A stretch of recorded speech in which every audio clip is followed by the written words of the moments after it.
Donc bonjour mes frères et sœurs, et nous continuons ce matin notre évangile de Matthieu. Nous sommes dans le Sermon sur la montagne et nous allons continuer à voir ce que Jésus présente comme le nouveau royaume qui vient installer. L'Église est un royaume. Un royaume a un roi et un roi a des sujets. Et le roi ici présente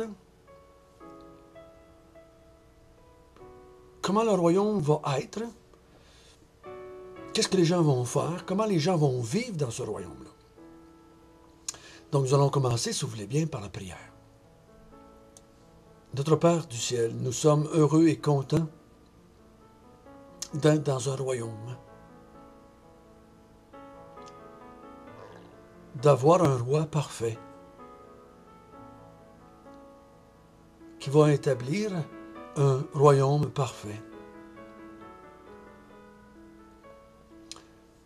Père éternel, quand nous lisons l'Apocalypse, nous voyons l'aboutissement final, complète de ce royaume, où tu seras présent toi-même avec tes sujets dans un nouveau monde que tu vas avoir créé. Et ça va être à ta gloire pour l'éternité. Conduis-nous ce matin pour comprendre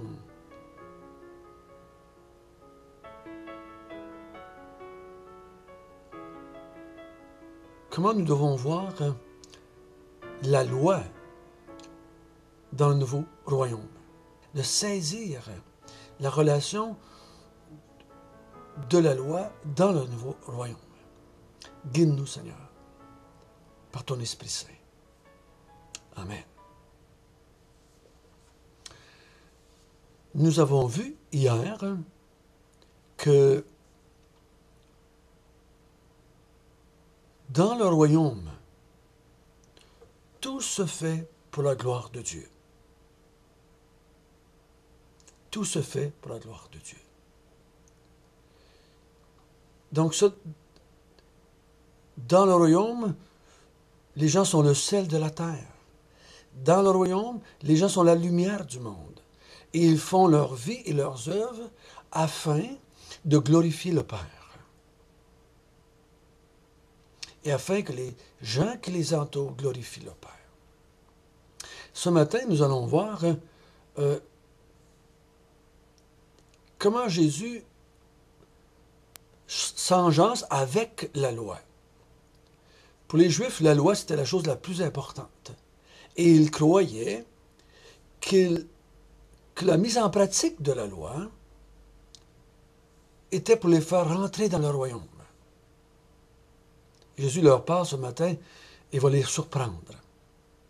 Lisons ensemble chapitre 5, verset 17. Ne croyez pas que je suis venu abolir la loi ou les prophètes. Je suis venu non pour abolir, mais pour accomplir. Car je vous le dis en vérité, tant que le ciel et la terre ne passeront point, il ne disparaîtra pas de la loi un seul iota et un seul trait de lettre jusqu'à ce que tout soit arrivé. Celui donc qui supprimera l'un de ces plus petits commandements et qui enseignera aux hommes de faire de même sera appelé petit, ou le plus petit dans le royaume des cieux.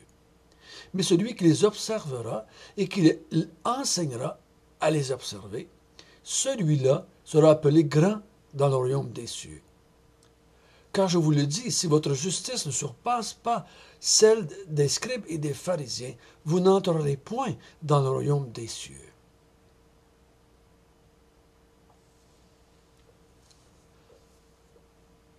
Donc Jésus dit, je ne suis pas venu abolir la loi. C'est ce que les pharisiens pensaient, que Jésus venait changer les choses, venait abolir quelque chose pour commencer quelque chose de nouveau.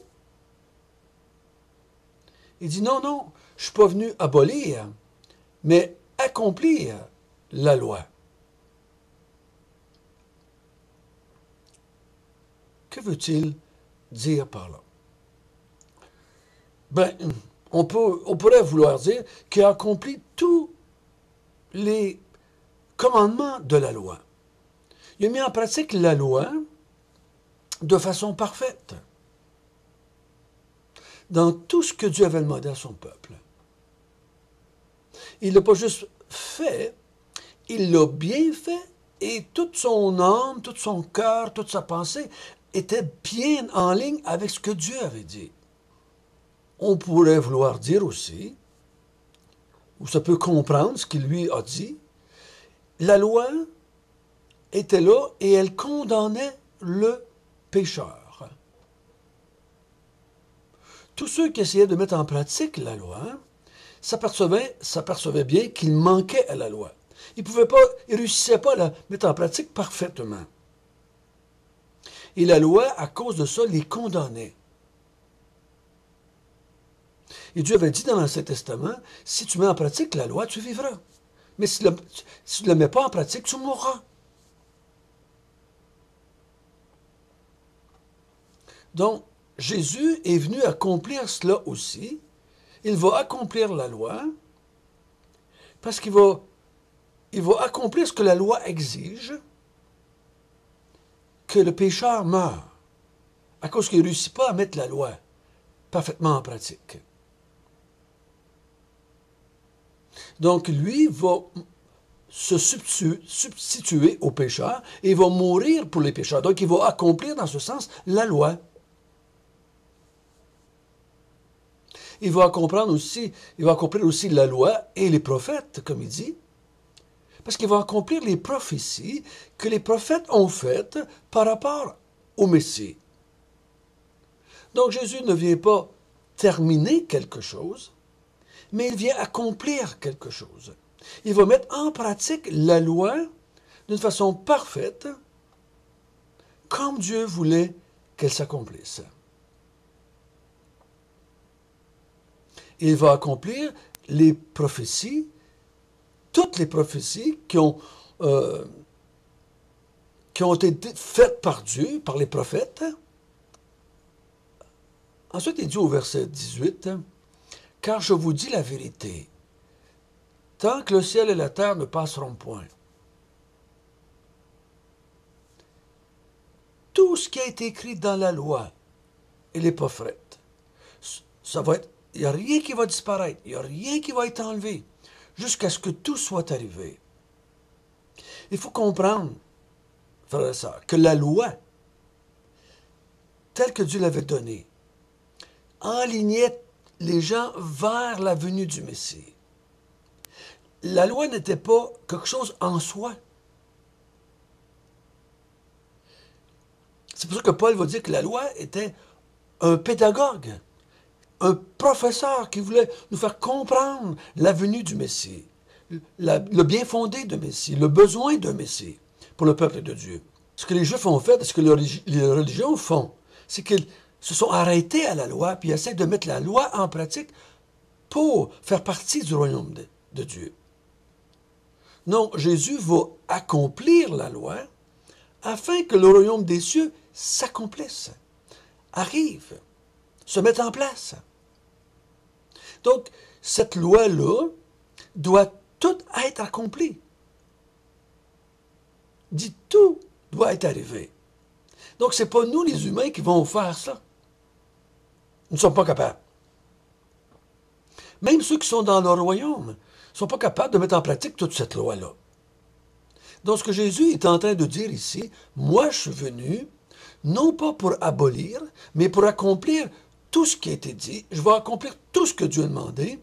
Et même, en me substituant à vous, je vais mourir, parce que la loi vous condamne, donc je vais mourir à votre place, comme la loi demande. Et je vais accomplir toutes les prophéties qui étaient écrites dans la loi.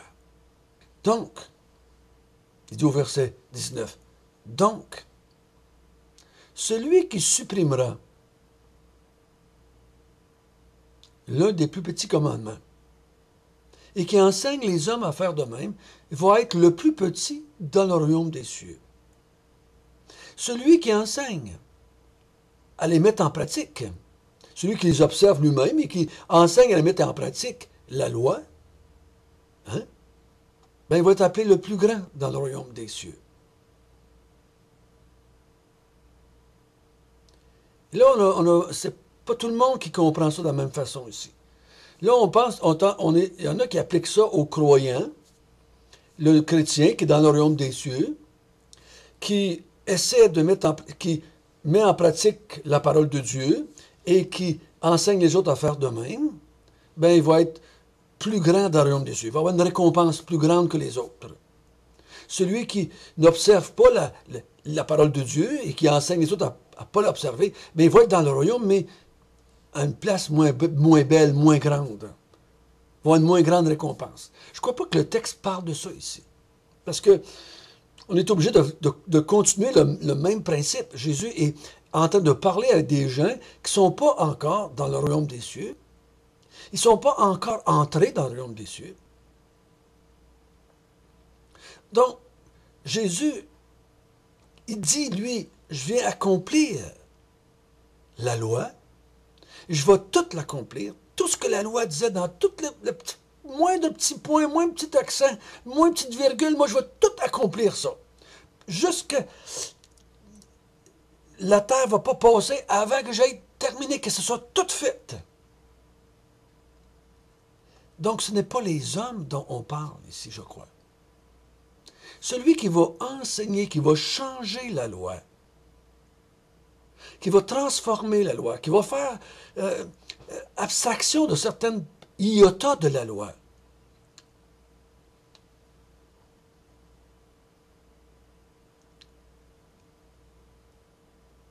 C'est le plus petit. C'est le plus petit. Et là, pour comprendre ce qu'il est en train de vouloir dire, je pense, c'est le verset 20. Car. Là, il dit, le mot, le car ici, nous amène à comprendre le verset 19. Donc, il dit, les pharisiens changeaient la loi et enseignaient les gens à changer la loi. Et Jésus dit, ils ne vont pas entrer dans le royaume des cieux.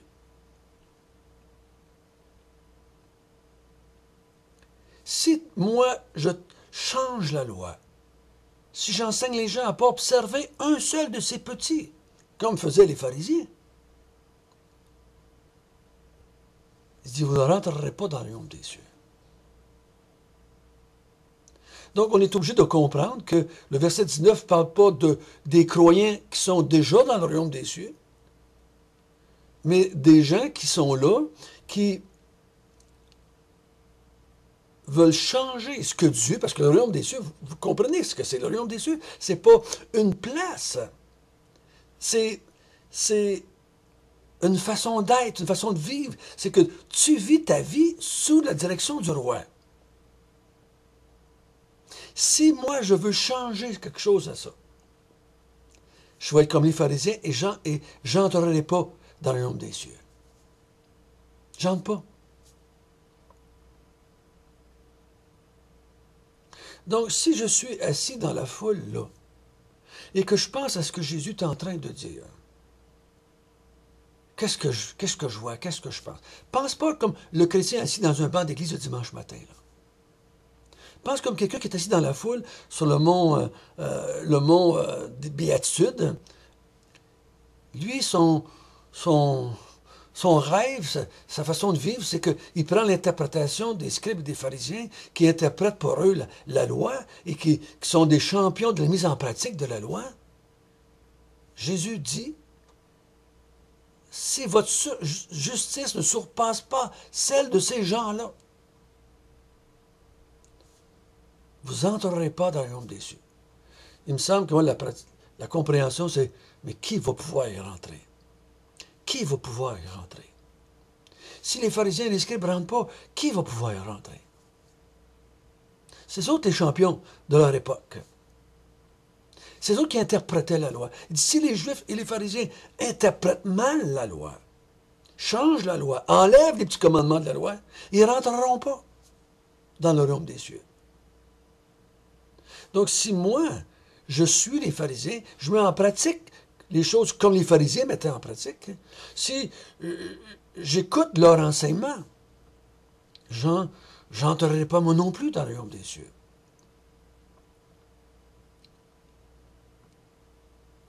Donc, les pharisiens avaient une façon de comprendre la loi et de mettre la loi en pratique qui les empêchait d'entrer dans le royaume des cieux. Pas parce qu'ils étaient plus méchants, pas parce qu'ils étaient plus pécheurs que les autres.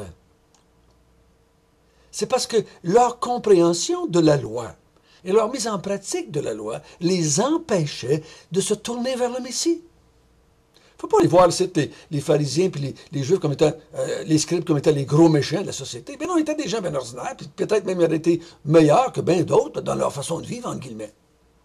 Mais leur façon de comprendre la loi, d'interpréter la loi, de changer la loi, d'enlever certaines petites parties de la loi, mettre de l'emphase sur certaines parties de la loi, les empêchait de se tourner vers le Messie pour que lui accomplisse la loi, comme c'était supposé.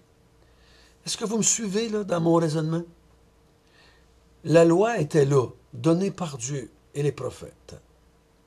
Jésus dit, moi je l'accomplis. Je suis venu pour l'accomplir, non pas l'abolir. Et je vais accomplir tout ce qu'elle a dit. Il n'y a pas un petit iota que je ne ferai pas. Je vais faire tout ce que la loi dit et annonçait et prophétisait. Je vais faire tout ça. Si vous changez quelque chose, si vous enlevez quelque chose, vous changez, vous ne comprendrez pas ce que je suis en train de faire. Vous n'accepterez pas ce que je suis en train de faire. Vous ne verrez pas le bien fondé, vous ne tournerez pas vers moi pour être sauvé. Vous allez faire comme les pharisiens, comme les scribes, et vous n'entrerez pas jamais dans le royaume des cieux. Donc, c'est pas, vous allez avoir une place plus haute ou meilleure dans le royaume des cieux, vous allez avoir une plus grosse récompense dans le royaume des cieux si vous réussissez à faire plus la loi ou mettez en pratique plus les Écritures dans l'Église. C'est pas ça dont on parle. Parce que c'est bien dit, si tu fais comme les autres, tu ne rentres pas.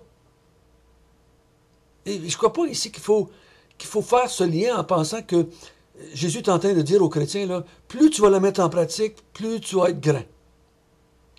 Non, parce qu'il dit car, au verset 20, car, si vous faites comme les pharisiens, si vous pensez que votre mise en pratique de la loi, votre façon de...